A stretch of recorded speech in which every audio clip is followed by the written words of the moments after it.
There's a part of California where time doesn't run forward so much as sideways.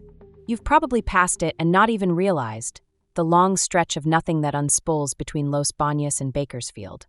Central California, a place carved into rectangles by agriculture, framed by power lines, and simmering under a sky that doesn't change. If you've driven the I-5, you've driven right past it. Maybe you stopped at the In-N-Out in Kettleman City. Maybe you didn't. Either way, you were close, closer than you should have been. That's where our story begins. Not in a big city. Not in a forest. Not in some storm-racked New England house. But here in the low, dry gut of the San Joaquin Valley. A place that shouldn't be haunted. A place that shouldn't even exist. Tonight's episode is about a whisper that follows the water. About vanished surveyors. About radios that scream on frequencies no one uses. About something very old and very wet moving through dry concrete, and the people who tried to map it, name it, or outrun it. This is the Kettleman Haunting. Let's start with what we know. The California Aqueduct is the largest water conveyance system in the United States. It's an engineered artery built to pull life out of the Sacramento River and force it, in gravity-defying defiance, into the waiting mouths of Los Angeles, San Diego, the Inland Empire. More than 400 miles of concrete, steel, and promise, constructed over decades, fueled by hope, fear, drought, and dust. It's the thing that made the desert bloom.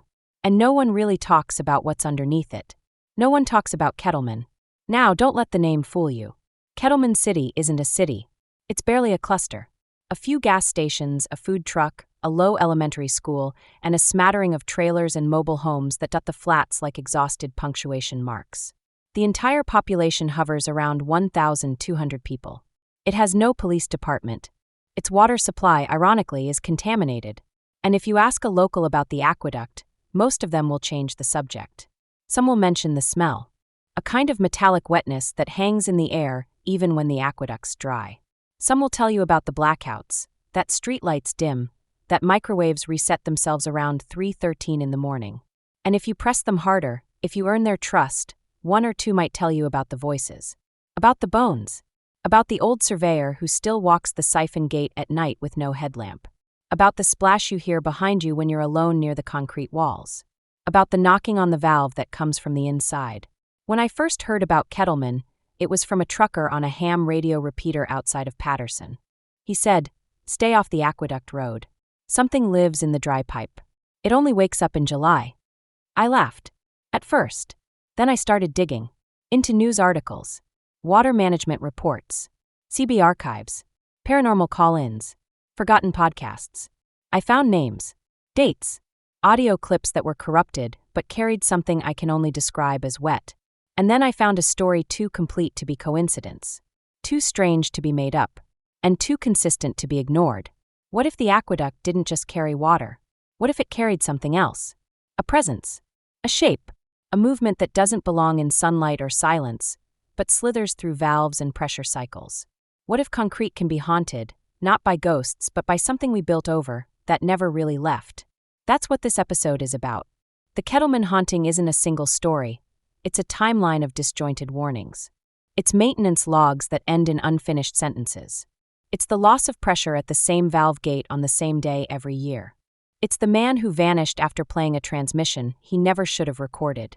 It's a whisper that echoes off concrete built to contain water, but not whatever else was waiting inside it. Coming up next, Chapter 1, The Town That Shouldn't Be.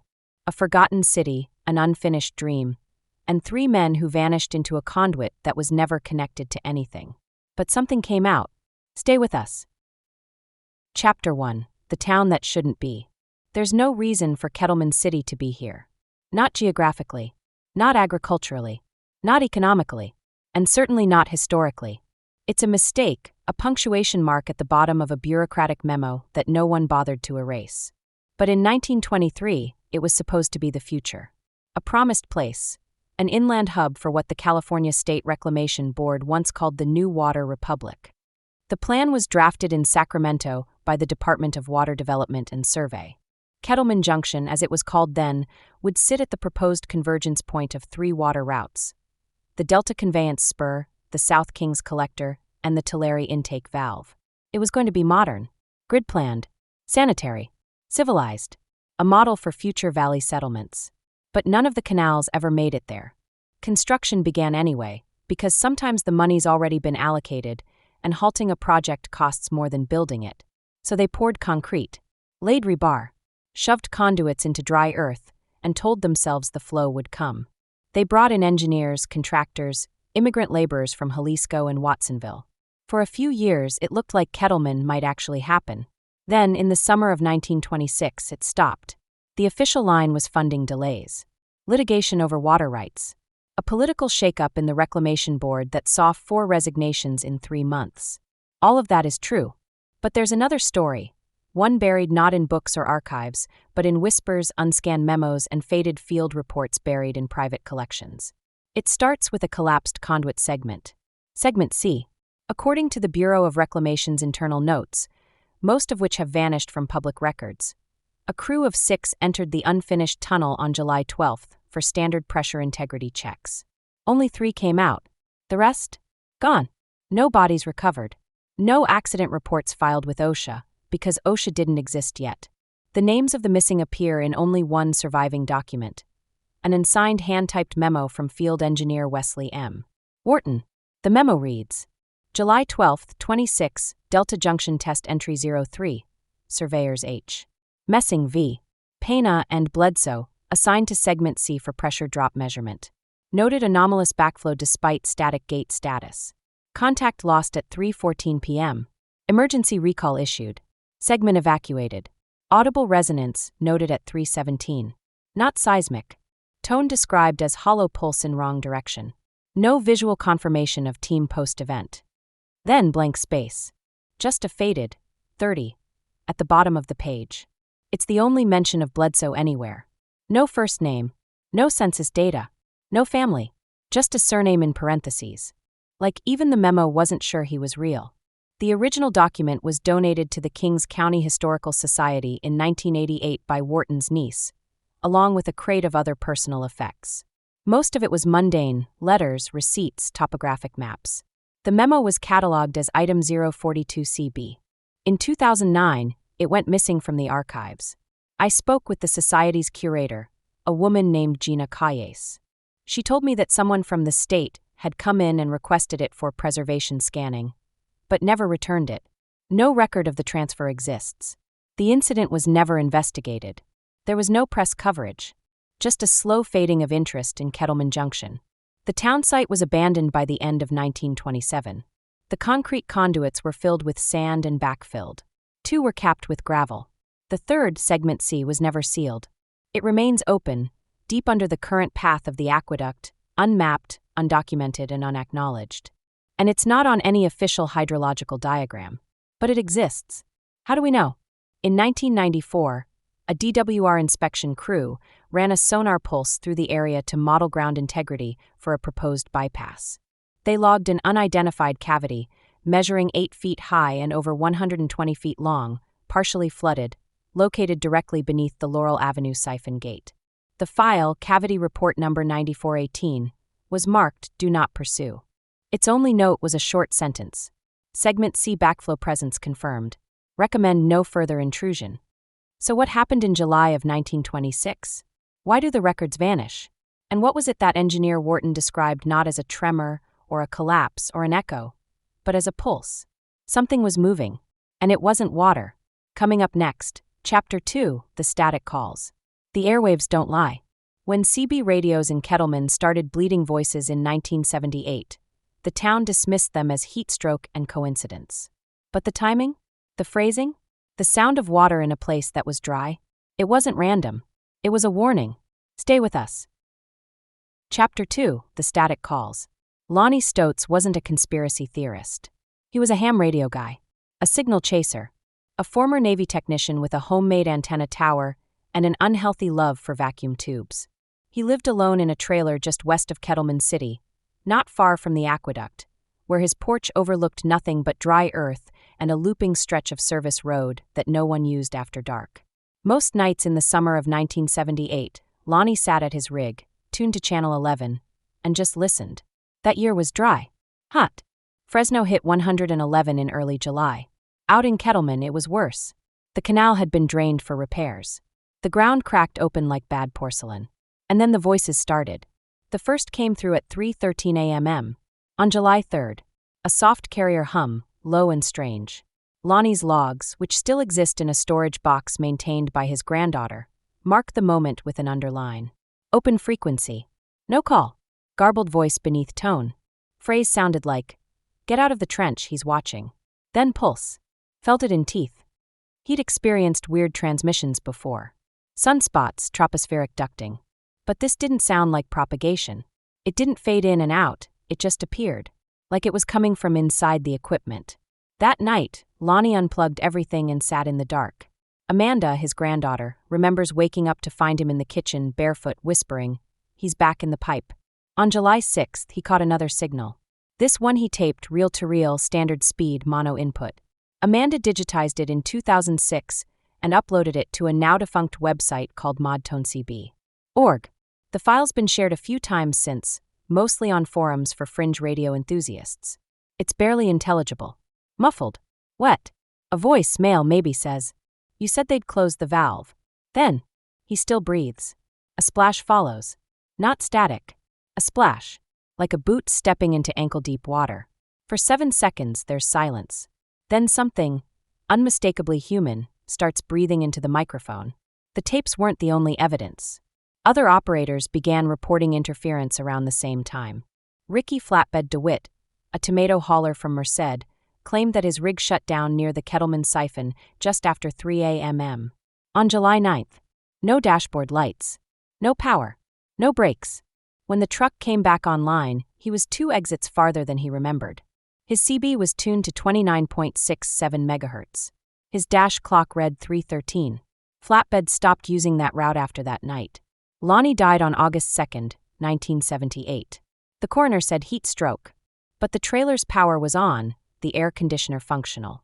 His body was found slumped forward, still wearing his headphones. The radio was melted in places. The mixed plastic casing fused to his fingers. Every clock in the trailer had frozen at exactly 3:13. Even the battery-powered ones. On his desk, a notepad half-scorched with one line written in red ink. He rides the dry pipe. Amanda swears it wasn't his handwriting. After his death, the tape became folklore. Some called it the wet signal. Others, trench voice. CB hobbyists in Kings County say the sound still returns, briefly, each July. Always on a dead channel. Always around 3:13. Some claim the voice speaks directly now. Don't open the gate. He's under the pressure. You can't stop what flows backward. Chapter 3, The Bone Canal. In July of 1994, a maintenance crew from the California Department of Water Resources was clearing sediment from a closed bypass near the Laurel Avenue siphon gate. It was part of a scheduled desilt cycle, routine work. The aqueduct had been partially drained. Temperatures were already pushing triple digits by 10 a.m. The crew entered the concrete channel with vacuums, flashlights, and respirators. They expected sludge. They found bones. At first, they thought it was animal remains. The lead worker, Gustavo Barron, described the discovery as a tangle of what looked like ribs, cloth, and plastic garbage. But as the team cleared more debris, the structure became obvious. Human vertebrae, a partial skull, finger bones still curled into what looked like a defensive posture. Then they found 3 more sets. 4 bodies in total. Photographs were taken. The work halted. The county sheriff was notified, along with a forensic team from CSU Fresno. Initial analysis suggested the remains had been submerged for decades. Soft tissue was absent. The bones were water-worn but intact. Wrist bones on 2 skeletons showed signs of binding, abrasions consistent with rope or wire. One skull was caved in. Another had an iron loop fused to the ankle, likely part of a shackle or restraint. There were no ID tags. No clothing that hadn't rotted away. No wallets, no shoes. Just bones. The site was documented. Bones were boxed, labeled, and transferred to the State Evidence Repository in Sacramento. Or so the report says. Dr. Rowena Leigh, the forensic anthropologist in charge of the initial analysis, submitted her findings 2 weeks later. Her conclusion: adult males, approximate age range 30 to 50, date of death likely between 1920 and 1940. She included one strange observation: the presence of heavy metal saturation in the marrow. Not typical of agricultural exposure. More like industrial runoff. Specifically, manganese and molybdenum. But here's where things turn. Leigh's report was never published. It was marked internal review only and filed under a restricted access code. She left her post 6 months later. When a student researcher at UC Merced submitted a public records request in 2007 to review the report, the state responded. No responsive materials located. When the same researcher asked to view the bones, he was told the evidence room, room 402B, had been decommissioned years earlier. Except, 402B doesn't exist on any published floor plans. It's mentioned only once in a leaked internal document from 1995, a storage ledger noting a delivery of Aqueduct remains for boxes to Cold Archive for 02B. A former janitor who worked at the Sacramento Depot in the late 90s later told a podcast that there was a sub-basement with refrigeration units. But it wasn't on the normal blueprints. He said he only went down there once. Said it smelled wet. Not decayed. Not moldy. Wet. Like something still leaking. No remains from the Kettleman discovery have ever been recatalogued. No subsequent tests. No DNA extractions. No case numbers. It's like the bones were swallowed again. And then there's the memo. I obtained a scan from a private collection in Hanford. It's dated July 14, 1994. Stamped confidential. Marked for internal use by DWR Hydrologic oversight. It includes one line that still haunts me. Backflow artifact confirms integrity breach in Segment C. Advise no further excavation. Segment C is not on any aqueduct map. It is not part of the current infrastructure.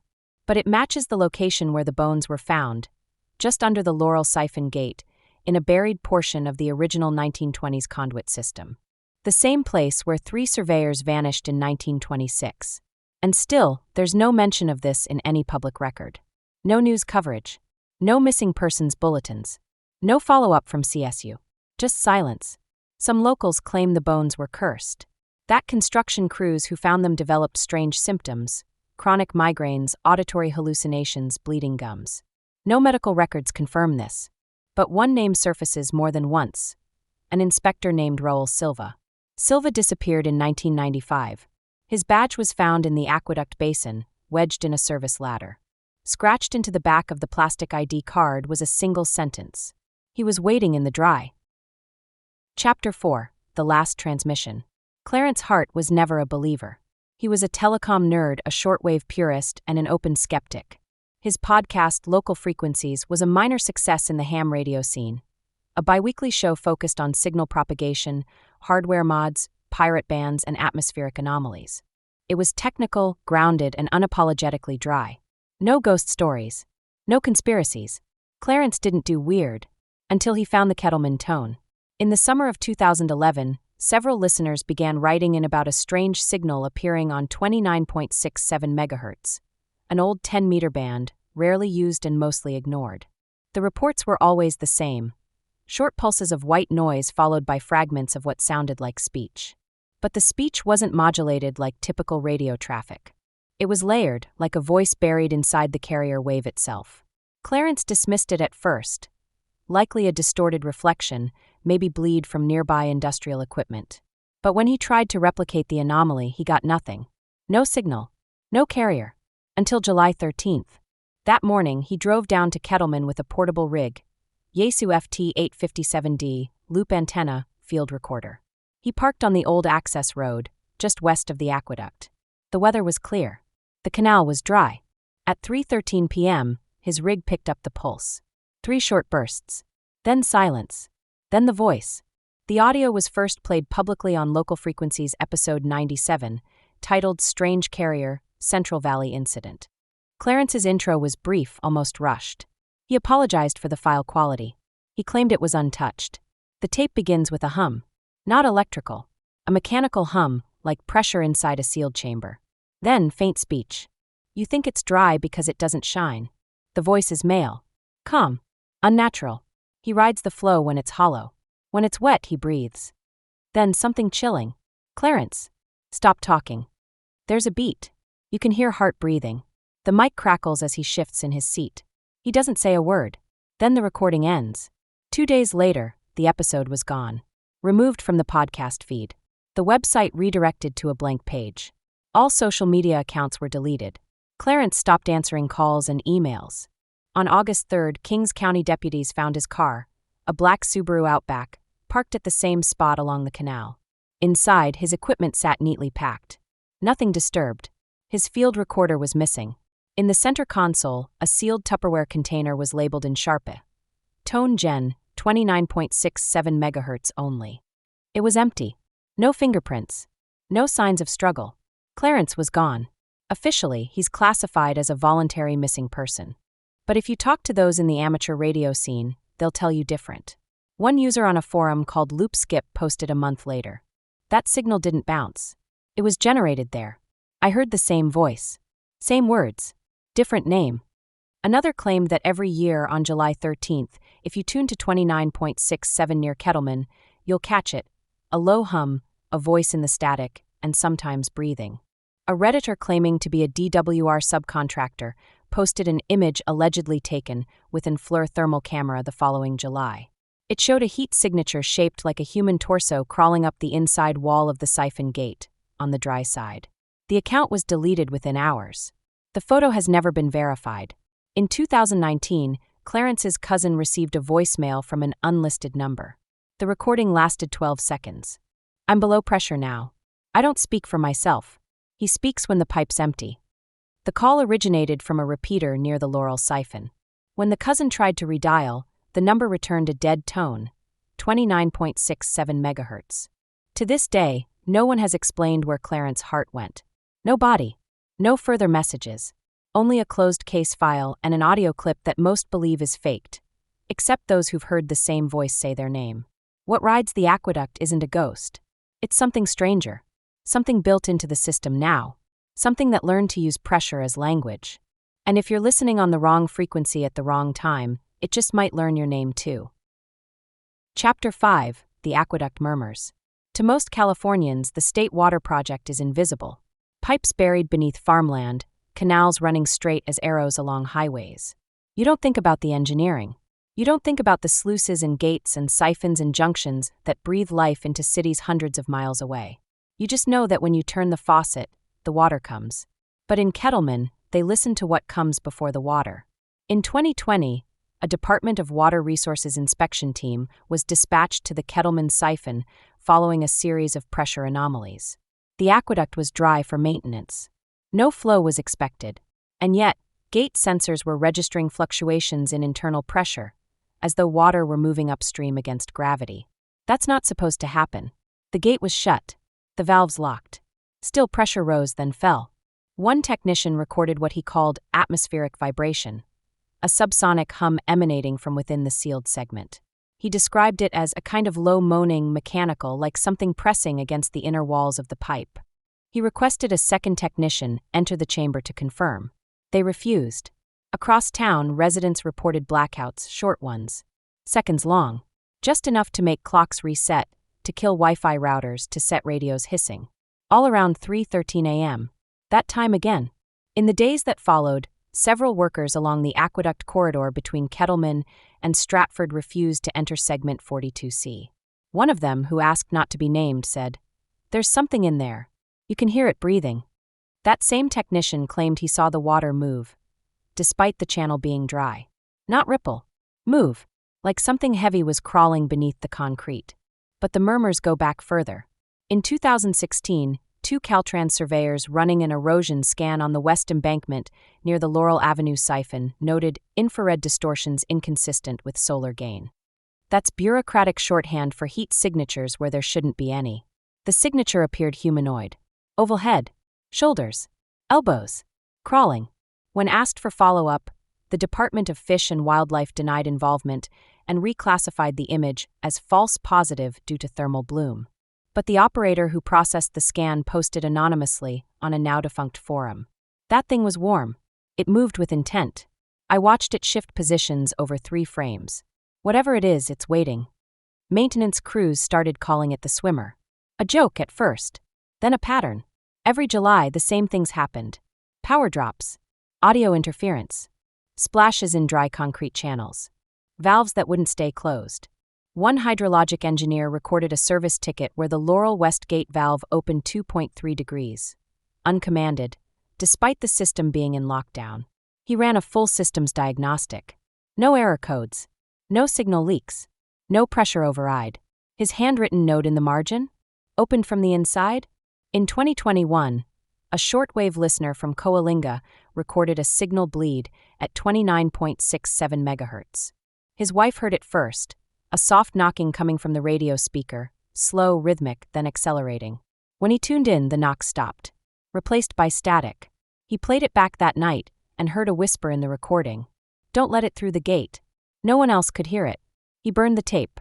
The DWR refuses to comment on unverified paranormal activity, but internally, documents point to repeated disturbances along the Kettleman stretch. One 2022 memo, obtained through a redacted leak, refers to unscheduled kinetic phenomena and non-intrusive auditory irregularities. The section titled Valve Autonomy Errors is blacked out entirely, but below the redaction in faded type, a sentence remains. Maintain structural lockdown from July 3rd to July 13th. Do not engage flow cycle. Among water workers, this 10-day stretch is now called the silent span. Some call out sick. Others refuse jobs near segment 42C. A few have rituals: copper coins placed on gauge panels, radios tuned to static for background masking. One supervisor insists on leaving a half bottle of water at the foot of the ladder before each shift. When asked why, he said, "It gets thirsty." Chapter 6, July 13th. July 13th, 2022. Heat advisories blanketed Kings County. The aqueduct near Kettleman had been dry for 4 days, shut down for valve recalibration and structural inspection. The siphon gate at Laurel Avenue was scheduled to reopen the following morning. Engineers had logged minor fluctuations, static pressure bumps, signal lag in sensor returns, but nothing urgent. At least, not until 3:13 p.m. That was when the system experienced what the official report later called a spontaneous hydraulic flexion event. Not an earthquake. Not a pressure surge. The concrete itself, 12 feet thick post-tensioned steel-reinforced, shuddered. Not outward. Not up. It pulsed, as if something inside the siphon had expanded. An autonomous inspection drone, CRX-17, had been deployed into the bypass tunnel that morning. These drones are rugged, camera-mounted, sonar-mapped, sealed for underwater use, capable of crawling hundreds of meters of confined space. At 9:12 a.m., CRX-17 entered the dry segment beneath Laurel. By 3:13 p.m., it was gone. The signal cut. The tether snapped. The last image transmitted showed nothing unusual, just tunnel walls, dry sediment, a hairline crack on the lower left quadrant. Then, across one frame, a blur. A shadow. Not cast from anything in frame. Not shaped like any tool or obstruction. It appeared to move. And then static. The tether was recovered the next day. Frayed. Singed. Twisted back on itself, as if something had pulled it tight, then chewed through the insulation. Fragments of the drone's casing were found embedded in the tunnel ceiling, 6 feet above the track. The metal was dented inward. Blunt force. No flood event. No flow. Just impact. Later that afternoon, a private drone operated by a Nutrigrow almond surveyor passed over the siphon and caught something strange. The footage was thermal, and under the concrete cap where segment 42C lies buried, a heat signature was visible. It was humanoid, roughly 5'10". Crouched. It moved. Frame by frame, the shape shifted position, pressed flat against the underside of the concrete. It lingered, then disappeared from the screen. Within 24 hours, the drone's cloud data was wiped. The operator, contracted under NDA, claimed he received a cease and desist letter from a state legal office he didn't recognize.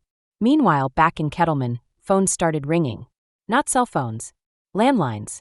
A retired DWR dispatcher, Linda Davila, said her home phone rang once, just after 3:13 p.m. The caller ID was blank. She picked up. No voice. No dial tone. Just the sound of breathing. Wet. Close. She hung up. 5 minutes later, her microwave reset. Clock blinking 3:13. And then came the voicemail.